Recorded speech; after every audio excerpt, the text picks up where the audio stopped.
ശബരിമല കൊടിമര പുനഃപ്രതിഷ്ഠയിലും സ്വർണ്ണക്കൊള്ള നടന്നു എന്ന സൂചന നൽകി ദേവസ്വം വിജിലൻസ് റിപ്പോർട്ട്. സ്വർണം പൂശിയ ശേഷം മിച്ചം വന്ന 233 ഗ്രാം സ്വർണം എവിടെയാണെന്ന് ഇപ്പോഴും കണക്കില്ല. ദേവസ്വം വിജിലൻസ് റിപ്പോർട്ടിലെ വിവരങ്ങൾ 24-ന് കിട്ടി. വിഷ്ണു സുരേഷ് വീണ്ടും ചേരുന്നു.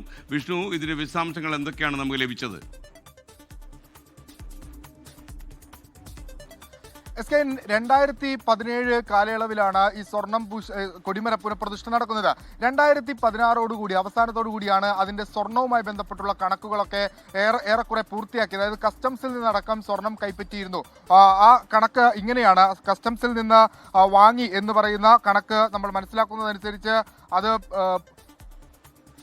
9 കിലോയോളം സ്വർണ്ണമാണ് കസ്റ്റംസിൽ നിന്ന് വാങ്ങിയത്. 9 കിലോ 573 ഗ്രാം. ഇതിന് പുറമെ തന്നെ 6ഓളം ആളുകൾ ഈ സ്വർണം പൂശലുമായി ബന്ധപ്പെട്ട് സംഭാവന നൽകിയിട്ടുണ്ട്. അത് 412 ഗ്രാമാണ്. അങ്ങനെ ഈ 9 കിലോയ്ക്കൊപ്പം ഈ 412 ഗ്രാമും കൂടി ചേർത്താണ് കൊടിമര പുനഃപ്രതിഷ്ഠയുമായി ബന്ധപ്പെട്ടുള്ള സ്വർണം പൂശൽ നടന്നത് എന്നുള്ളതാണ് ഇപ്പോൾ ചീഫ് വിജിലൻസിന്റെ ഒരു പ്രധാനപ്പെട്ട കണ്ടെത്തൽ.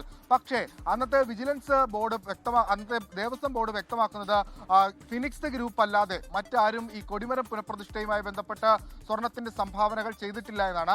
എന്നാൽ അന്നത്തെ മഹസറുകൾ പരിശോധിക്കുമ്പോൾ ഈ സംഭാവന നൽകിയ ഭക്തരുടെ പേരുകളടക്കം അതിലുണ്ട്. പക്ഷെ മറിച്ച് ഇവർക്കൊരു റെസീപ്റ്റ് തിരികെ നൽകാനും ദേവസ്വം ബോർഡിന്റെ ഭാഗത്ത് അത്തരത്തിലൊരു റെസീപ്റ്റ് കൈമാറുകയും ചെയ്തിട്ടില്ല.